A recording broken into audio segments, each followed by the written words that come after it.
The people who are struggling do not care how good you are at anything. They don't care what you're crushing. It only makes them feel worse.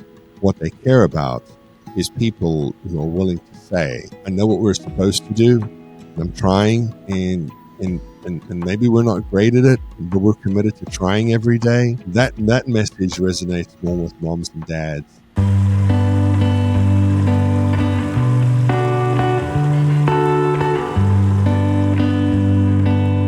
Welcome, Ryan and Kayla North. I'm so excited to have you here in this space. Hey, Meredith. How are you? Hello, Meredith. Oh, I'm good.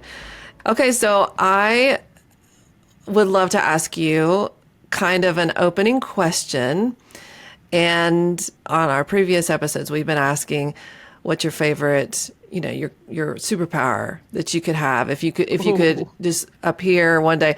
But actually, I have a new question, and I'm trying it out on you guys because you're so professional, and I know you can roll with this. So here's my question to you. It's a would you rather question. Drum roll. Yeah. Would you rather be able to fluently speak any language you hear, or be able to play any instrument that you pick up? I think the instrument for me. Even though I only really play one instrument, I think it'd be cool to be able to play other instruments. What instrument do you play, dear? Okay. He makes fun of me because I haven't played it in a long time, but I played saxophone when I was in high school. That's awesome. And I was in a jazz band. I just think Meredith's listeners deserve to have an accurate assessment of what's going on. So to simply say, I used to play the saxophone is more true than I played the saxophone. I feel like if I had a saxophone in my hand, I could play it again. I'll rent one. Okay, rent one for me. And then she can come back and we'll send a video to you, Meredith, for her podcast. Yes. First take. I know that's it. Yes, we'll just first edit take, it in there. I would actually say any language I hear. Because I've been playing the guitar for 30-something years. So, I'm not like professional musician good, but I'm serviceable is how I would describe myself, which means that I can play well enough that I don't get annoyed with my playing, is I think what I mean by that. And so I can, nice. And so any instrument that I really have any interest in playing, I can goof around on it. I can cheat on the piano. Like I can do major and minor chords.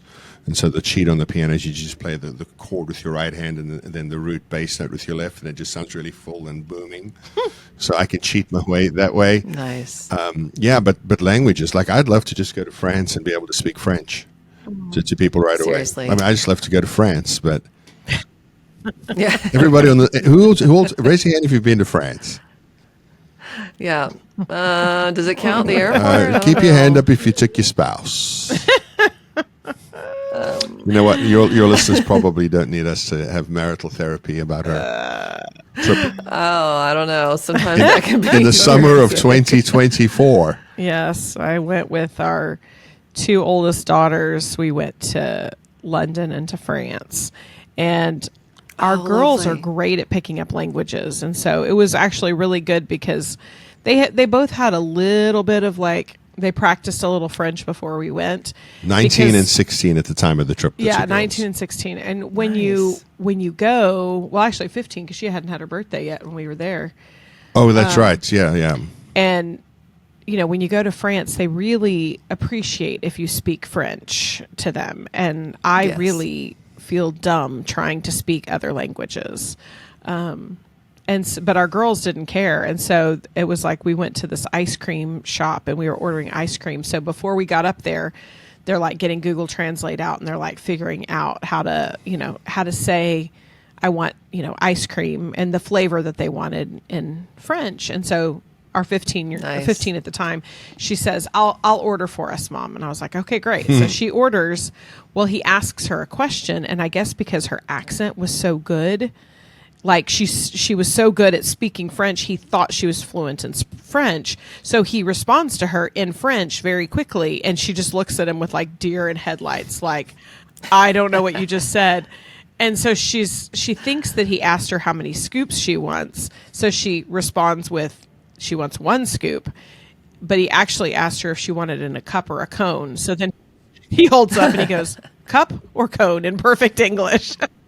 And she was oh like, my gosh. cup, please. But she was, it was funny that they just loved being able to speak it, but sometimes, they couldn't respond. That's something that you always hear, like, travel tips if you go to France, is try to communicate in French, and then when you're predictably bad at it, they all of a sudden sort of the mercy switch kicks in. Yeah, they'll speak English. And they'll communicate in English with you, but generally appreciate that you tried to speak the language of the country you're in. So I grew up speaking 2 languages, and being able to communicate fluently, both speaking and hearing and understanding in a second language, is kind of fun. So, yeah. Well, Kayla, you just described the years that I lived in Mexico, every day, basically. You're trying stuff, you're trying to communicate, and then they think, she speaks Spanish. Rapid then fire. They respond very quickly. A lot of cup and cone in your days in Mexico? Oh my goch, so many cup and cones. So many moments of that wasn't what they said. That was a moment. So we have a friend who studied Spanish in high school, and then actually lived in Spain for some time as well, and now married with 4 kids here in Texas.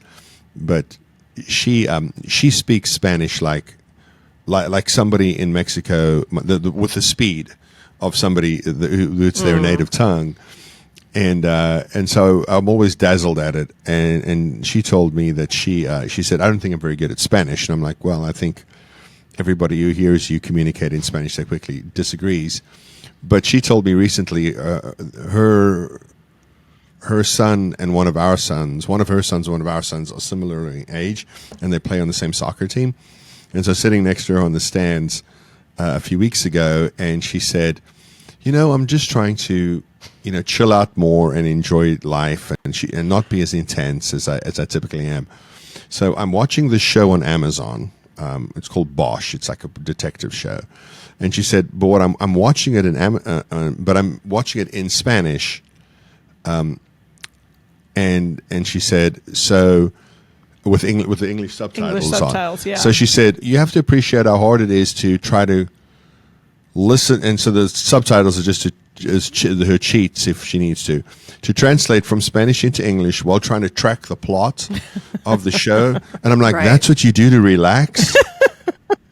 There's no trying not to be intense. That's what you're doing. I'm taking it easy today. I'm only running half marathon. Yeah, right. Whatever. That's an odd flex. She's got my attention with I'm trying to be less intense, but I feel like she lied. No, that's not true. That is less she intense. She for genuinely her. thinks that's less intense.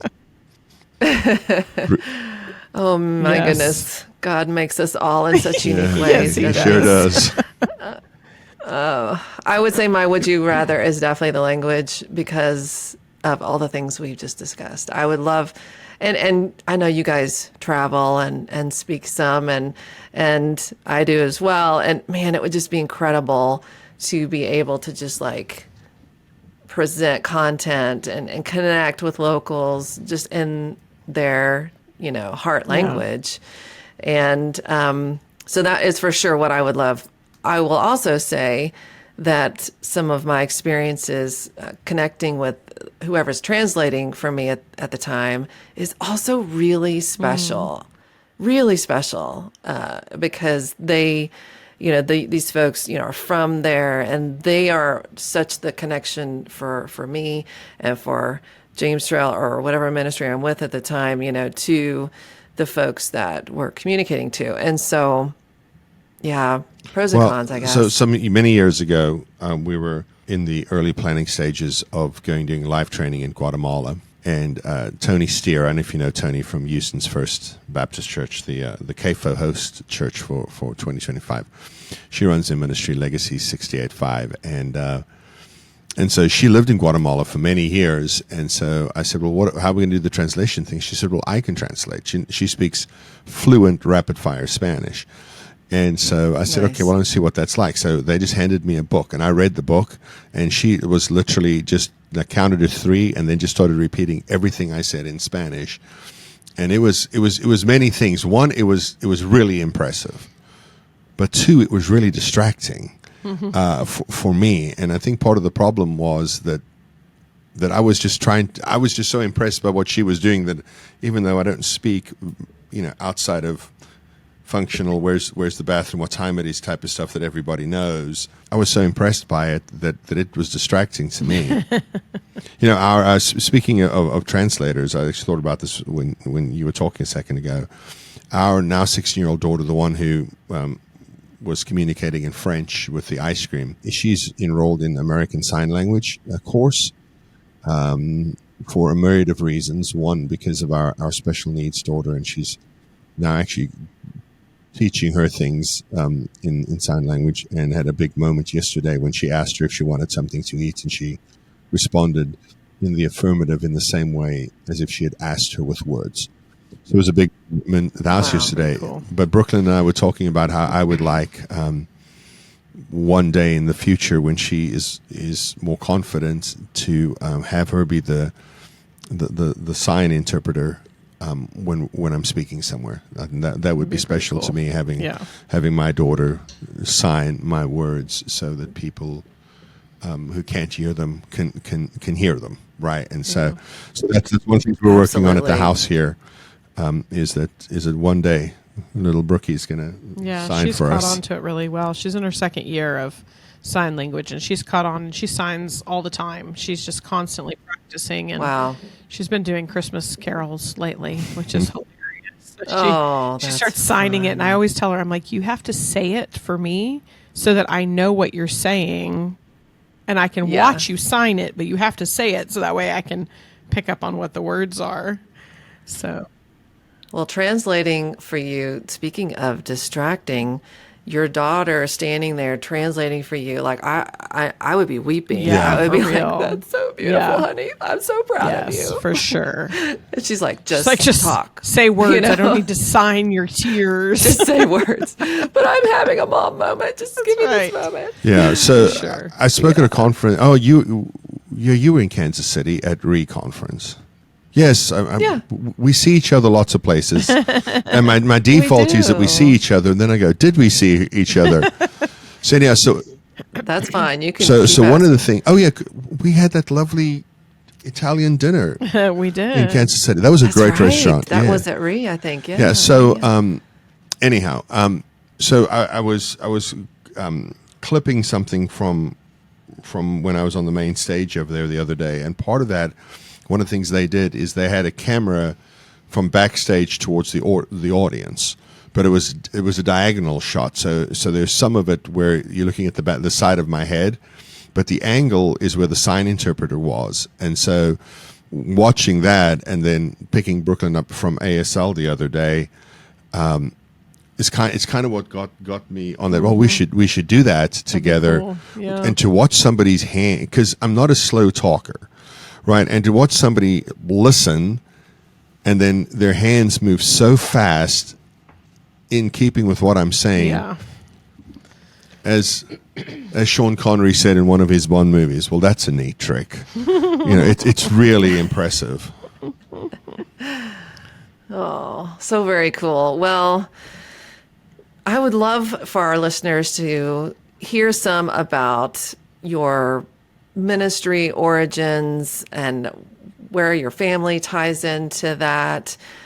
For those of you that don't know, which I'm pretty sure most do, Ryan and Kayla are absolute pioneers in the podcasting space, especially as it comes to foster and adoptive families and providing language and support. And I know you guys are deep into TBRI space, which for those of us that are not familiar, this is Karen Purvis and, TCU and just, amazing training, which I've received as well.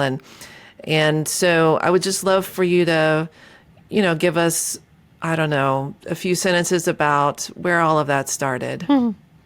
How far back do you want to go? Yeah, I was like, how far back should we go? I mean, when we first got engaged, we actually talked about wanting to adopt at some point along the way. We both had experiences from our, from our past where we had been involved in adoption, kinship, foster care kind of things. And actually, just a few weeks before we got engaged, a family that I was nannying for, we actually were there. This was back when you could go through security at the airport, and you could actually go to the gate, and they brought home their daughter from China. And so we were actually there when they brought her home. And so that got us kind of talking of adoption and foster care. And so we became foster parents 20 years ago, which every time I say that, I'm like, that makes me feel really old that it was. I know, but see, you're only 36, right. so we were very young. You started when so you were young. barely right. a child. But we started our foster In the sake care of time, journey. I'm going to let those lies persist. Yeah, it was December of 2004 we got licensed. When we got licensed, yeah. And our now oldest daughter, who she's 20, we didn't know about her when we got licensed. She was in the hospital, and we brought her home a few months later. And that kind of started our journey. But we just thought that we were going to adopt. We thought we'll adopt a couple of kids. Maybe we'll have a couple of biological kids. And that'll just be, that's just how we're going to grow our family.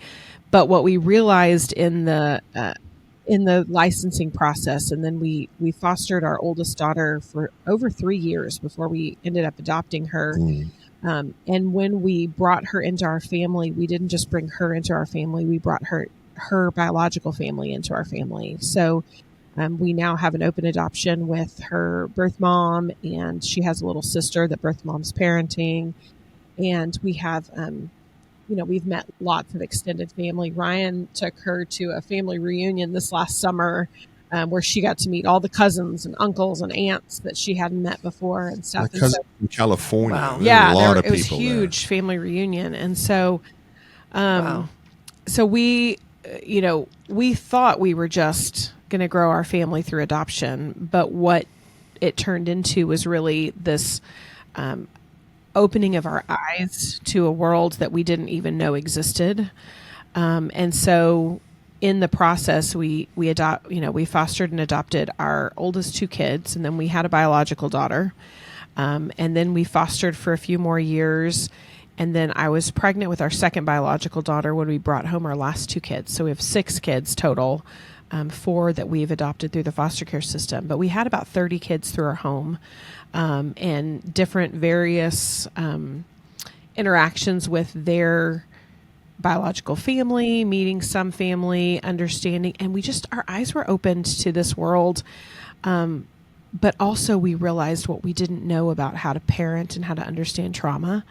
And so we got pulled into some classes like, hey, let's come listen to what, this class has to offer you. And we were just like, oh my gosh. And that is where we were introduced to TBRI and just understanding what a connected parenting approach looks like.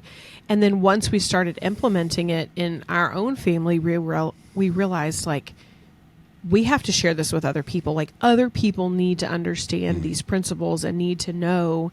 And so once we felt like we weren't drowning anymore and we could like start helping other people who were.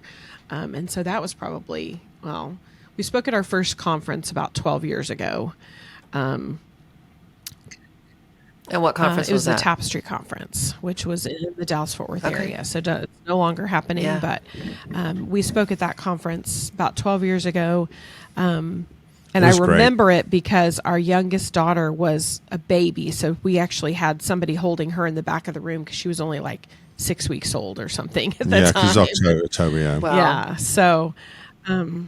but that really, speaking at that conference and realizing what we could begin to give back in the same way that people had poured into us, we were now at a place where we thought, okay, we can start giving back in little incremental ways.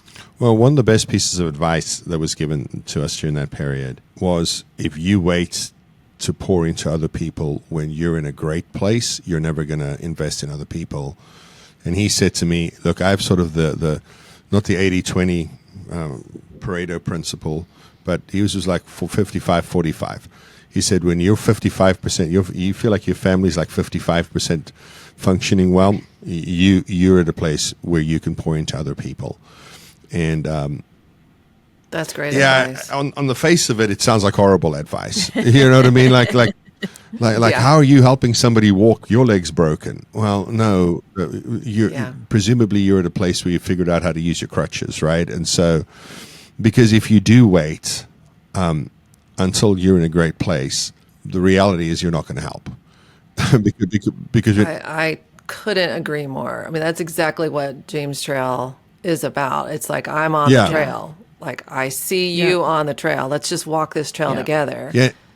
You know, it's like not having it figured out, but also wanting to walk with people together and create and the other thing about that was it taught us this really great life lesson that I think, at least for me, I won't even speak for Kayla, I speak for me personally, I don't think I would have learned had I not experienced it. And that is that in helping other people, and whatever that help looks like, it becomes a catalyst for healing for you personally and for your family, because it helped us realize that there were things about us that needed to be investigated with curiosity. It helped us because all of a sudden you're like, no, I don't want to stand up there and tell people things that I only have read about. But the truth of the matter is, because of your desire to be genuine up there, it kind of forced us to stick to the principles, and that was the genesis of all of that. Yeah. We were asked to parent our daughter connected with TBRI principles for a year. They did neurotransmitter testing on both ends of that here. And so, for one of those TCU videos, they talk about the neurotransmitter study and stuff. And so that did a lot for us in that Kayla wanted to journal about that. But we decided we were going to blog about it, because back then there was new things called weblogs. And we thought, well, we could write about it. Somebody we knew read it, showed it to somebody who showed it to somebody who, ended up, Karen Purvis ended up seeing it. And so it helped us stay faithful, because we said, if we're going to talk about it, then we're going to actually have to do it. And so, and so today, if we speak at any events, the feedback we get from event organizers and participants is that they really enjoy that it's not somebody up there telling them what they learned, but telling them what they've learned and what they've lived. Absolutely.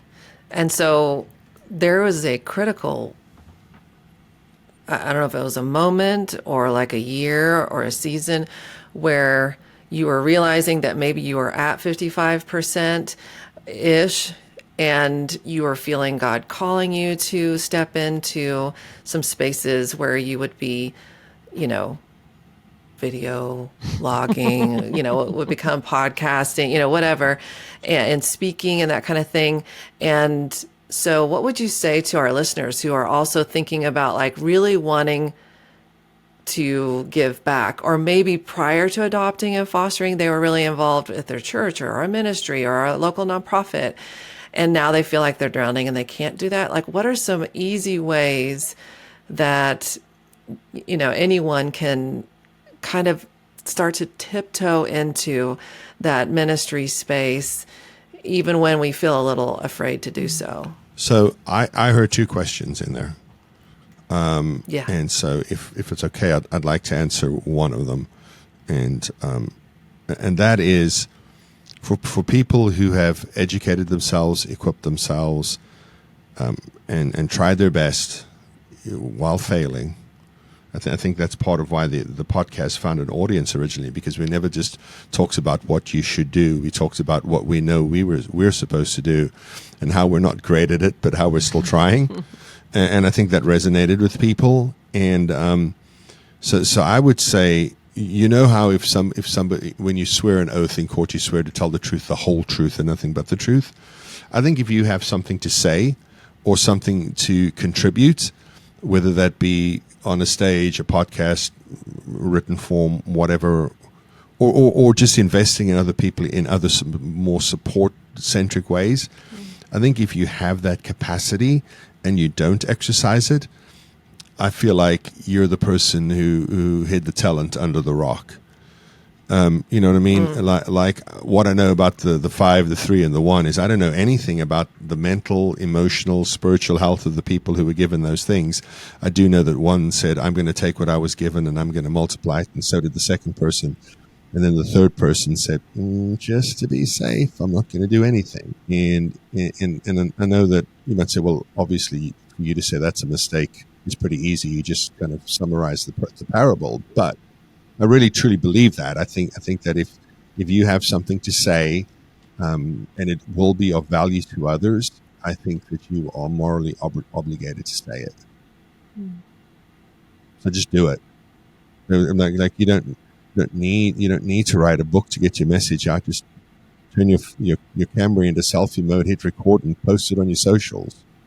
Or just sit with somebody and listen to them. I mean, we did a lot of that. Right. Before we did anything publicly, we spent a lot of time just going out to dinner or going for coffee with somebody who was just in a really hard place. And oftentimes we didn't even know what to tell them, but we just listening to them was enough for them to not feel alone in it, or just saying, yeah, we've dealt with stuff like that before, was enough for them to say, like, okay, I'm not crazy. Like this is actually happening at somebody else's house. And I think that was, we did that enough times. That's when we started podcasting, because we're like, we answer the same kinds of questions all the time. Everybody's going through the same thing. And so if we can just make it so that it doesn't feel like you're crazy or you're alone or you're on a journey that nobody else understands, and then you all of a sudden go, oh, okay. Like last night we went to dinner with some friends who were struggling with one of their kiddos, and just to be able to tell a story, and they were like, oh my gosh, yes, our kid does that too. And then they would tell a story and we'd be like, oh my gosh, let me tell you this story. We could I think it just made them feel, because they don't have a whole lot of people in their life that are on a foster care adoption journey. And so because of that, I think sometimes they feel a little alone. And so that was, it was just enough coffees and enough dinners and enough just sitting around in a group that we realized that people need to realize they're not alone. But from the side of, I guess kind of the other question you asked, from the side of people who haven't even stepped into the world but are feeling a little bit of a call to that, maybe they're not foster adoptive parents, or they're not educated enough to actually, give advice to people who are walking this journey because they haven't lived that. Those people, I would say, some of the best things that friends and family did for us when we were really drowning was just meeting a need that we had. That was maybe a physical need. I mean, I remember one time we had 9 kids. We've never had 9 kids. We had 6 feels kids. like 9. It feels like 9. Yeah. We had 6 kids that were 9 and under. And 2 of those were, not mobile babies. And 2 of them were very rambunctious 4-year-olds. And, it was a lot. It was a lot. And and Ryan was leaving in the morning for work. And, he had a regular 9-to-5 job. And so he'd leave in the morning and come back in the evening. And at some point during the day, I would find myself crying somewhere, I don't know how I can do this. I don't know how to manage all the chaos. And I remember one time just posting on social media, I was like, I just need this baby to stop crying for long enough that I can take a shower. And within 10 minutes, I got a text from a friend who said, I'm headed your way with a cup of coffee. What do you want from Starbucks? And she showed up at my door with a Starbucks drink, and she held my crying baby so I could take a shower and I could fold a load of laundry. All she did, because we had a baby that just wanted to be held all the time. Is that our same friend who watches TV shows in Spanish and English? No, it was a different friend. It was a different friend. But I just remember being like, oh my gosh, somebody just met a need I didn't even really, I mean, I knew that I needed it, but I wasn't going to call somebody and say, hey, will you come hold my baby that won't stop crying so I can knew shower? I needed to take a shower. Right. Yeah, That's exactly. funny. I knew I needed to take a shower. The rest of us knew as well. And then I remember our friend that watches the shows in Spanish. I remember one day we were in a particularly rough season. We'd had a lot of kids kind of in and out of, with illnesses and all sorts of stuff going on. And she showed up at my house with like 3 bags of groceries. Like she said, I just got you some of our favorite convenient foods because I figured you probably needed it. That didn't require any special training. It didn't require any knowledge of anything. It just was like, I recognize that life is a little tricky right now, and snack foods, kids will always need snack foods, so here you go. And she'd gone to the store and just bought a few things, and those kinds of things, people aren't going to ask you to like, hey, will you bring me food? So just being aware of when someone's in a hard season, and just paying attention and being willing to say like, hey, I'm coming over. Because the worst thing that you can do is go, what do you need? Because I don't know what I need when I'm in that place. Well, that's an overwhelming question. It is an sometimes. overwhelming question. And I think I would echo what Kayla said, that you need to exercise your creativity when you're answering that call, right? And so we always tell parents, particularly parents when we're working with them, that we can, I cannot tell you I cannot give you a prescription on how to interact with your child because I don't know your child's particular history. But what I do know is that there is potentially these things that happened because complex developmental trauma isn't a 1,000-point checklist, right? And so we can create a framework, but inside of that framework, you're going to have to figure out how to creatively apply the principles that you've just learned about. Because there is no one size fits all. We have 6 kids. We apply the principle 6 different ways. Yeah. Right. And so being creative, like just showing up on the doorstep. Right. I mean, Kayla would not buy a box of just stick it in the microwave curried lentils from Costco. But half of us like that sort of a thing, and so that showed up on the door. So that was a nice little surprise. And then I remember one time we had a young mom and her daughter live with us for a weekend that turned into 9 months. And in the midst of all of that, I remember we were at church, and no, it was somebody from church. We actually met them somewhere, and we were just walking and talking. And he took an envelope and he put it in my hand, and he said, "Hey, I know, You're caring for 2 extra people, so I just want to give you something to help out." It was like $500 in cash. He just slipped me an envelope and things like that. There are so many ways that you can support somebody, because no matter what's going on, everybody's got to eat and pay the bills, or just call them. I mean, that same person during a different difficult season in our lives would text me like once a week, and just with this, "How are you doing?" That's it. And call me, didn't give me advice. Just once a week wanted me to know that he was thinking about me, and if I wanted to talk, he was there. That was like 8 years ago, and I remember it was so impactful because in those times most people either say nothing because they don't know what to say, or they give advice. That, let's just be honest, we often give advice to make ourselves feel better and not to help the recipient of the advice. And he didn't do any of those things. How are you today? And it just meant the world to me at the time. And the impact of everything from snack foods to texts to, some of the other things that you guys have just mentioned. I mean, the snack foods are going to get consumed, right? The text is going to get buried, and other things, the calls, that was one day, but the impact of that continues forward. That $500 spent, right? But the impact of it is is still happening today because you're still talking about it. Because when you think about how people have come alongside you, those are the stories that, that bubble to the surface. Those are the stories that come to And mind. likely the people that did it So don't the remember impact continues. Like they probably don't even Yeah, remember. I would Right. assume he does not remember handing me an envelope of money. Yeah, it's like they likely don't remember Right. that they did those things because they just did it out of a place of, I see a need and I'm going to meet it.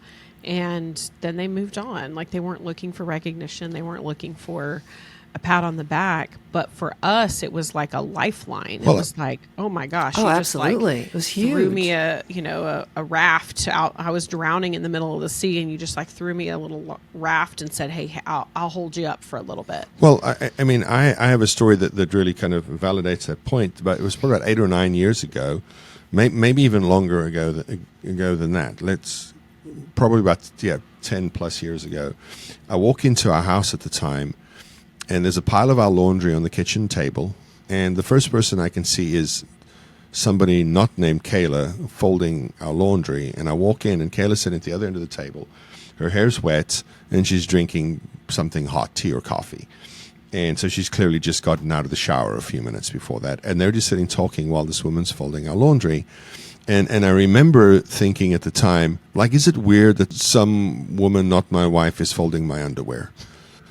Right. And so I feel like that was a real question I had. And then I decided that I should just be grateful that somebody cared enough about us that they were willing to come over and fold our laundry.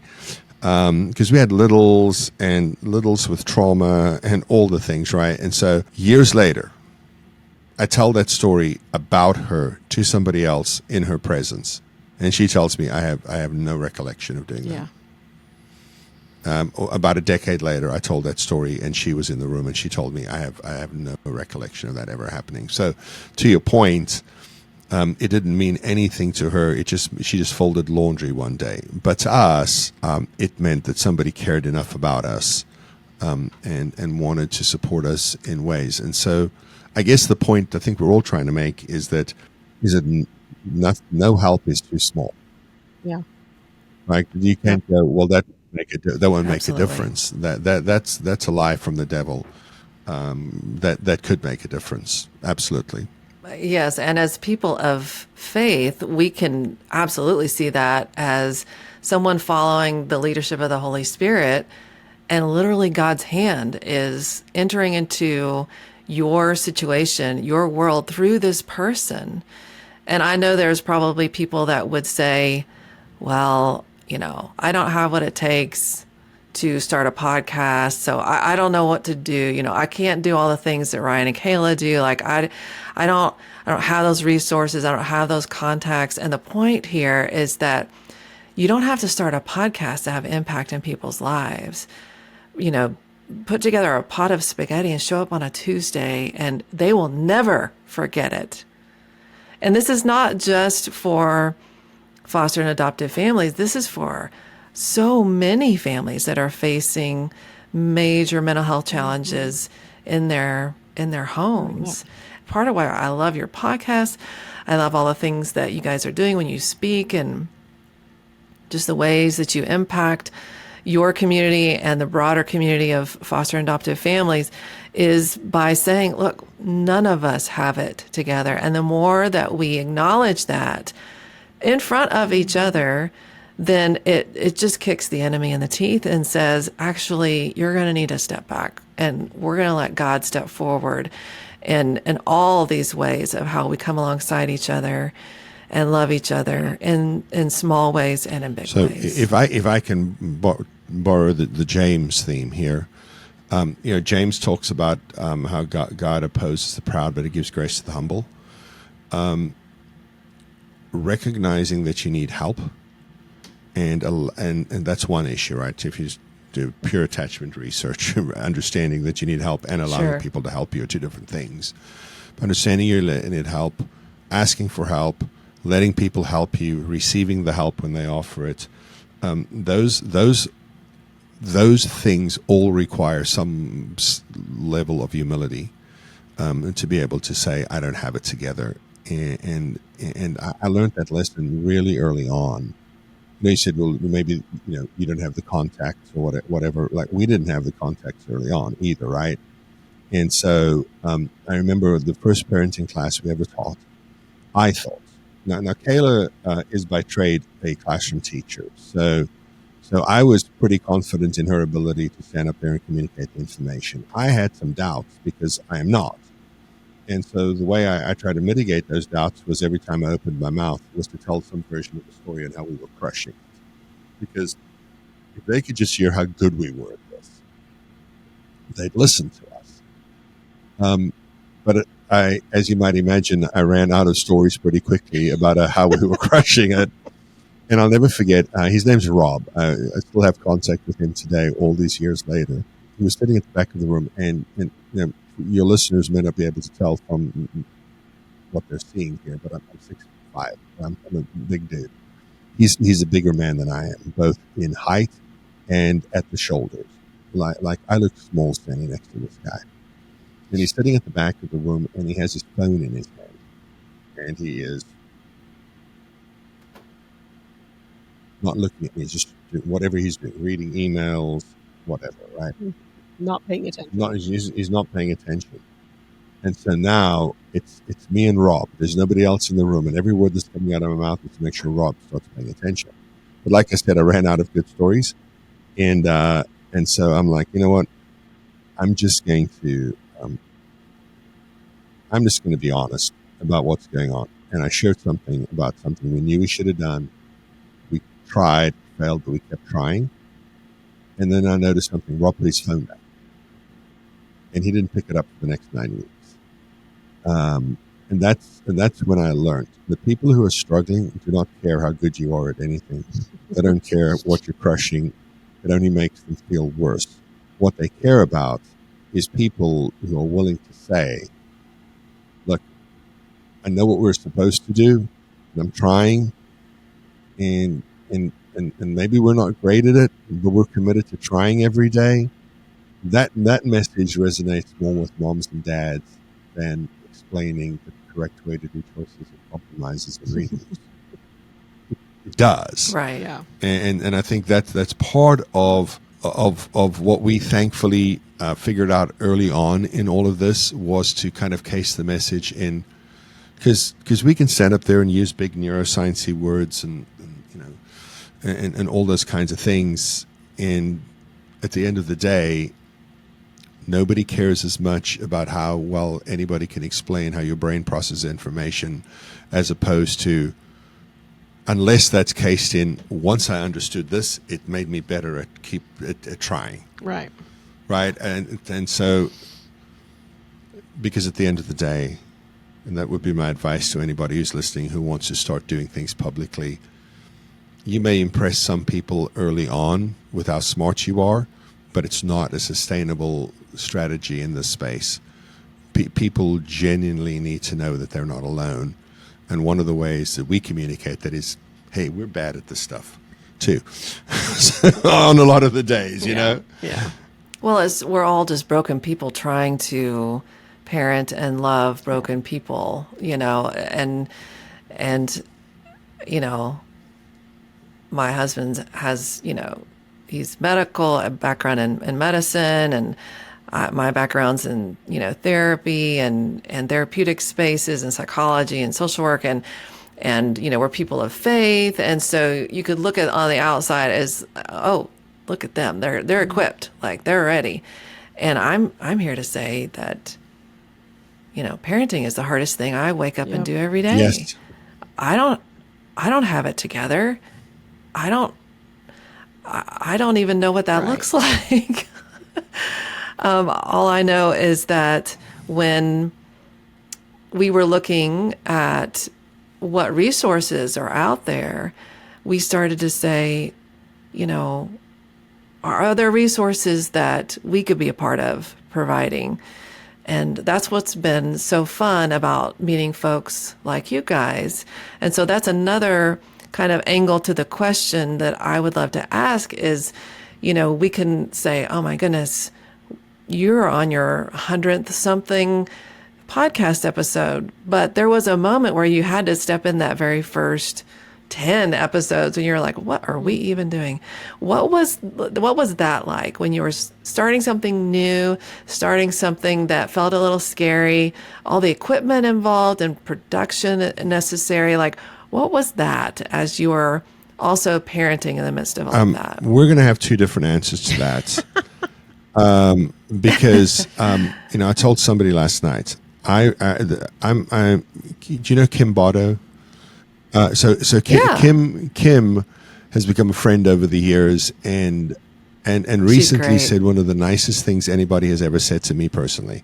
She took my hand, she did hands and eyes, and she invoked her inner Karen Purvis, and she said, "You're one of the most self-aware people I know," which I think is a really nice thing to say to somebody. And so as a result of that, I told this couple we had dinner with last night, I'm not always right, but I'm never uncertain, which is potentially dangerous if you're wrong a lot. I get that. I was convinced that this was something that needed to happen. I'm like, you can pop this in, listen to in the car on a school run. You can listen while you're at the gym, going for a walk in the neighborhood, getting your groceries. It doesn't require a lot of concentration, and you can still do that, right? At the time, I love data, and at the time we were looking at who was consuming our content, and it was women between the ages of 24 and 42 was the number one consumer of our content. And I'm like, I live with somebody in that demographic. And so a lot of what came out, what started was just kind of from, without even telling her, just observing her, how she engaged, what tools she used, and those kinds of things.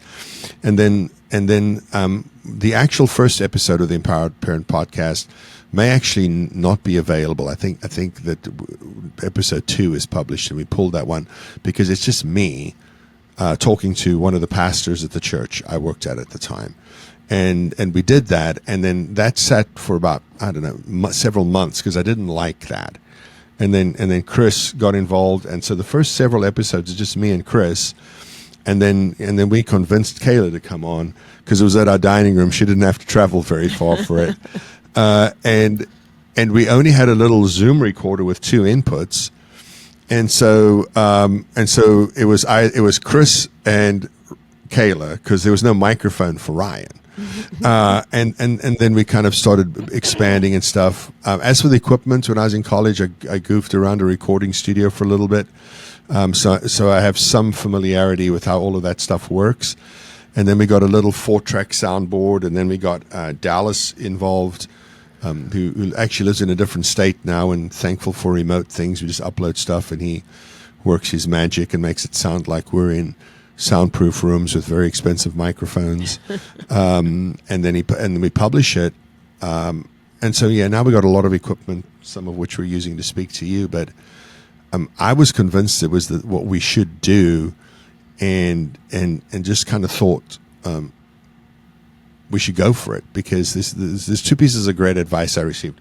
One from Guy Kawasaki is like, you don't have to wait till it's perfect. You have to wait till it's good enough before you start. And I think that's really good advice. And then the other one is something that says the future belongs to people who can see it.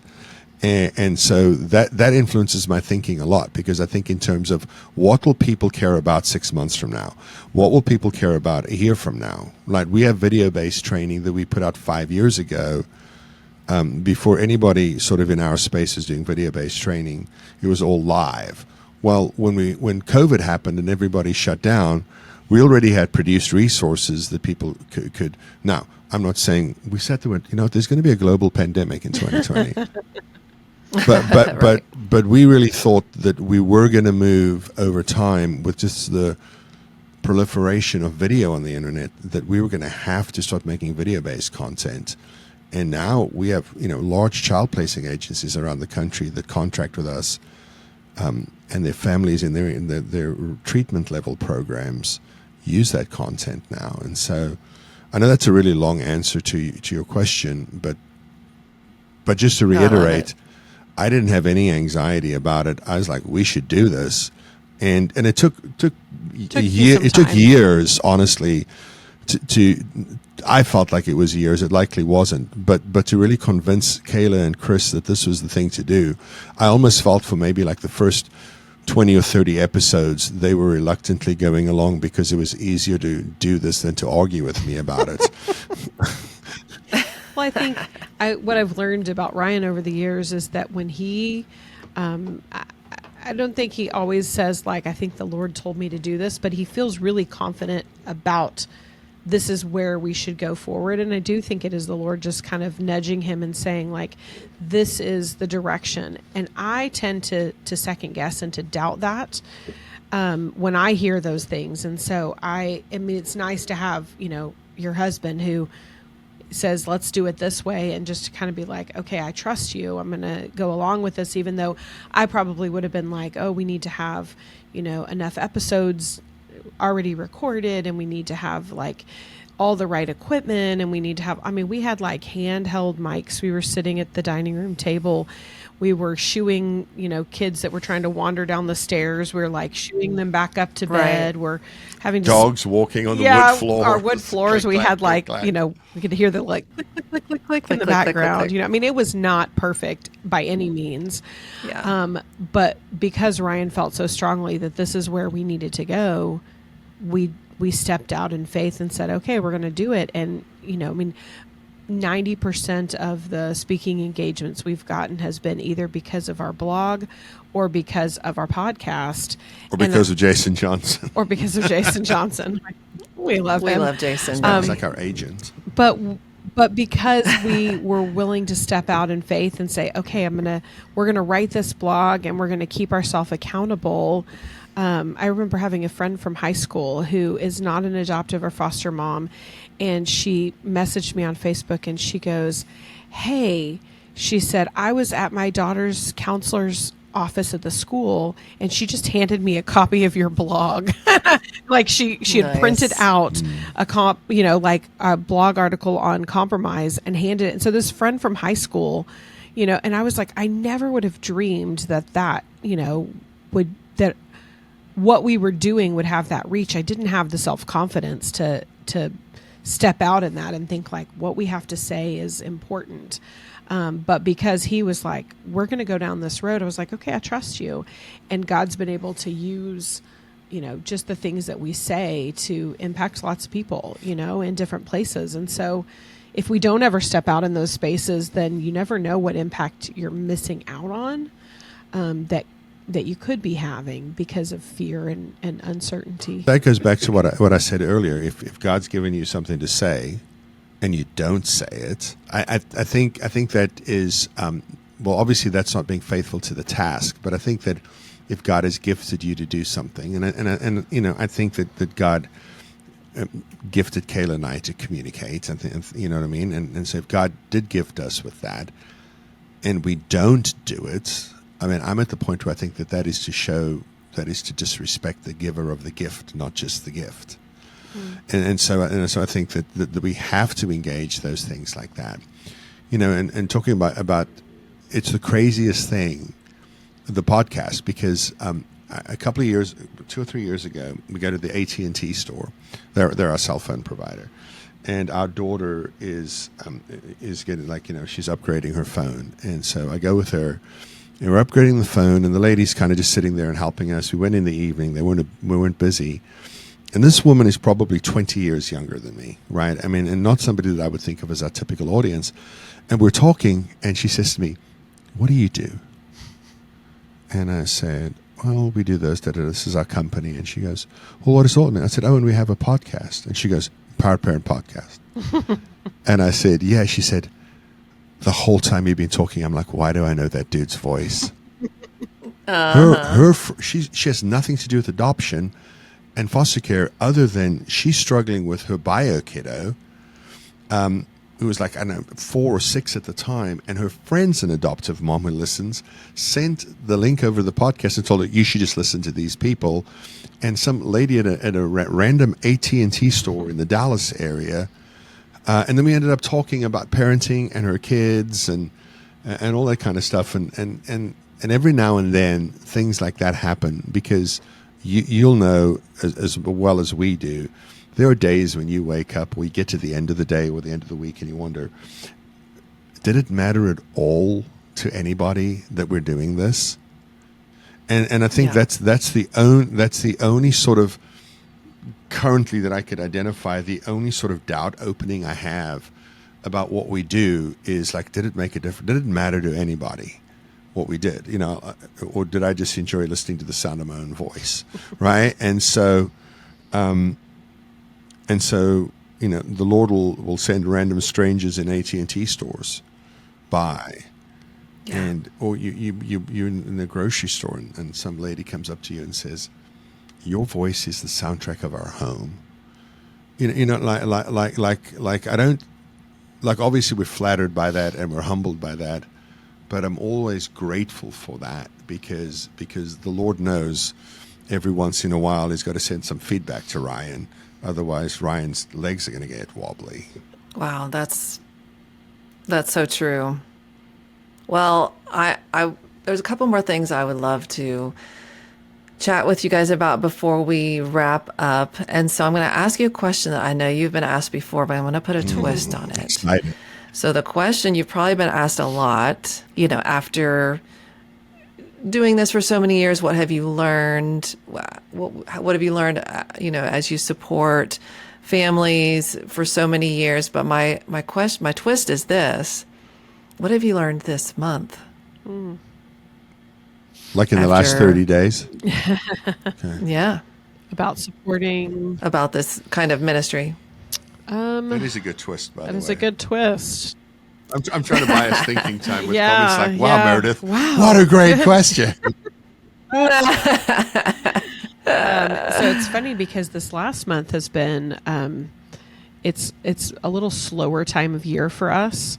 We don't have we're doing a lot more of the business side of things and not as much of the traveling and speaking and those kinds of things this time of year. You know, everybody's busy with all the things that they're doing. And so I would say that just being available and being willing to step into different spaces or being willing to you know, like go out to dinner with somebody who, you know, we don't do as much of that because our schedule is busy with kid stuff and, you know, our kids are going in different directions. Most of our kids are teenagers now. And so they're teens and young adults. And so they're moving in 50 different directions. And so we don't do as much of the slow down and go have coffee with somebody who needs that. And we've gotten to do more of that in this last month where we've been able to be like, yeah, we can go have dinner with you and talk about what's going on, or we can. And so I think I would say that I've learned that I need to have times where I slow down and things aren't as fast moving in order, because that really, those conversations, the coffee with someone who needs some help or the dinner with somebody who needs some help, those are what energize me. Because as much as I like doing the speaking and the podcasting and all of that kind of stuff, I do enjoy those things. But what really energizes me is being able to make an impact on a family. So I would say just having those times of slow down and get to spend some time talking to people. Yeah, I would say what I've been reminded of more so than what I've learned anew. And it's similar to that, in that, you know, we've been doing this for a long time and we know a lot of people, and I know that seems like a weird flex. We know a lot of people, but we do know a lot of people. But in the midst of knowing a lot of people, we have formed some really close relationships that are important to us. And so I was reminded just last week that we need to be very intentional about making time to pour into those relationships, as well as to sit in them and be refreshed in them. We had dinner with some friends a couple of weeks ago. I think it was last week, actually. Yeah. And we laughed so hard, Meredith.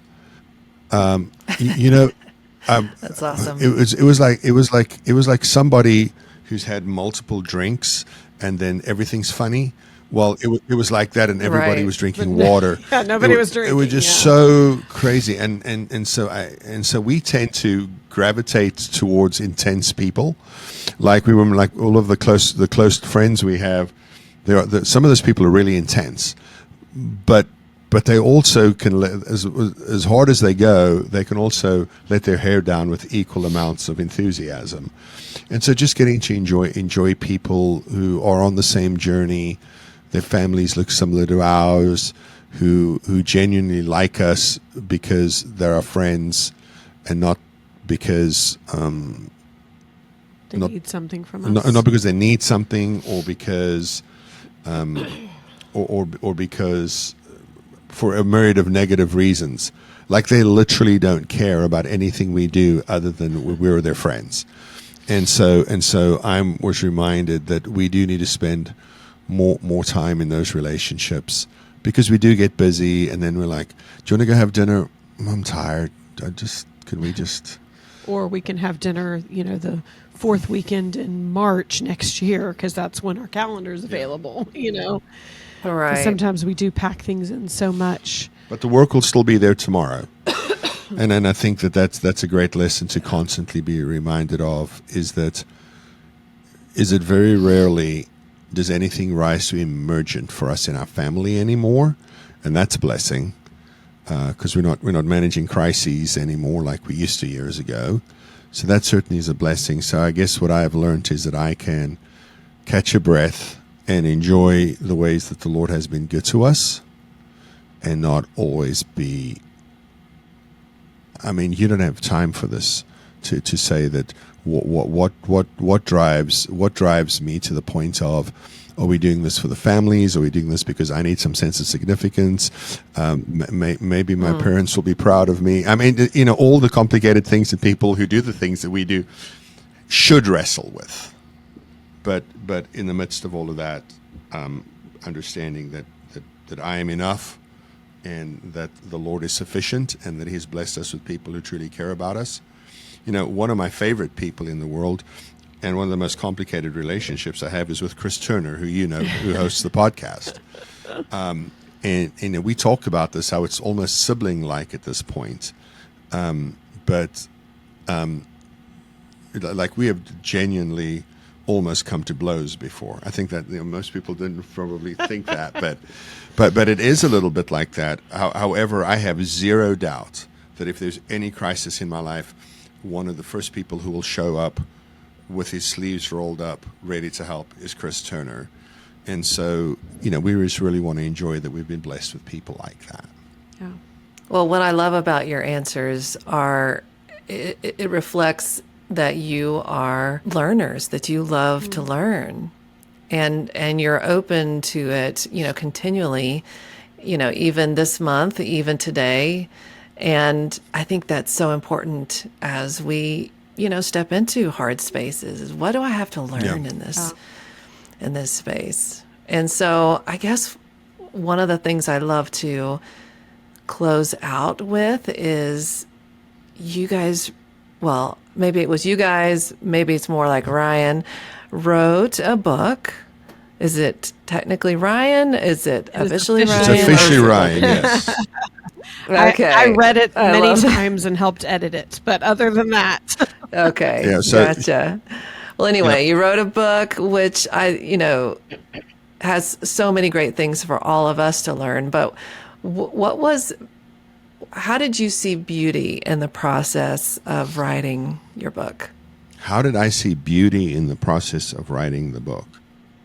Where did you see beauty in that process, or even in the process of promoting it now and sharing it with the world now? So a couple of things, that it was a project that was started years ago and was shelved because I didn't think that the writing was good enough. And so earlier this calendar year, Kayla said to me, look, I think you need to make this a priority and revisit that.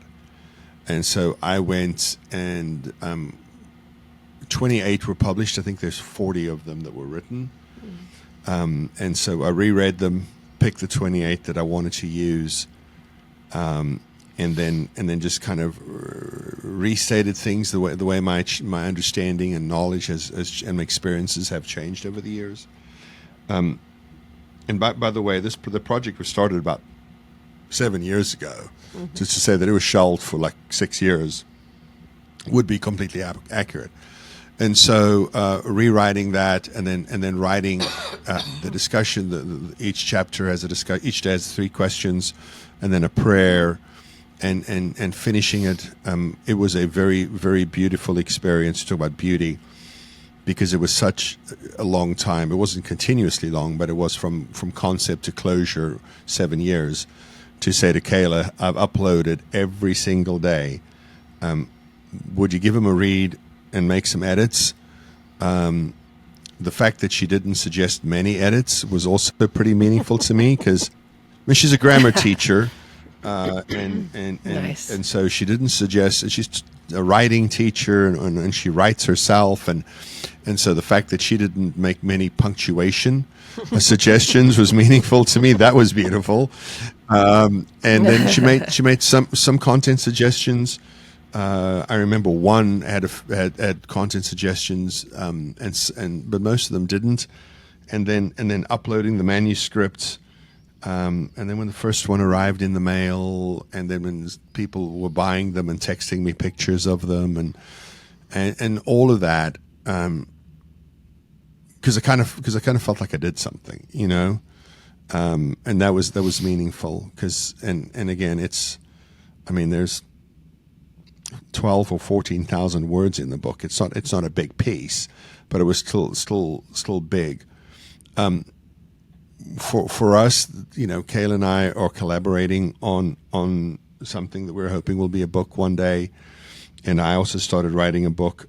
I get told when I speak places that the people generally think I'm a pretty good storyteller, and so I decided that I was just going to pick 12 stories that I may or may not have told publicly, and just expand them and turn them into chapters. It's kind of like the idea is the same as Bob Goff's Love Does book, where they're just each chapter is a story and then some life application.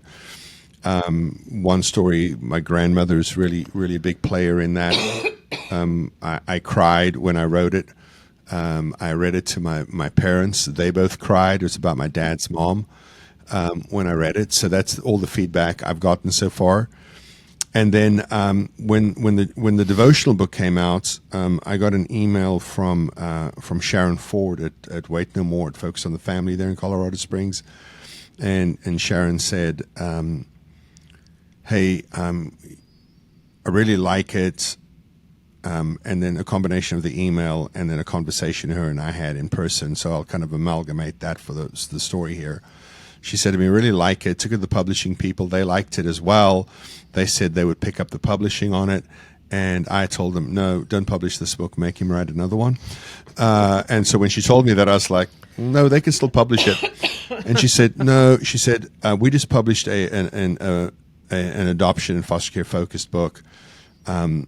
They're looking for stuff that's a little bit more broad in scope than that. And she said, if we let them publish this, they will put it out there and see if it sells.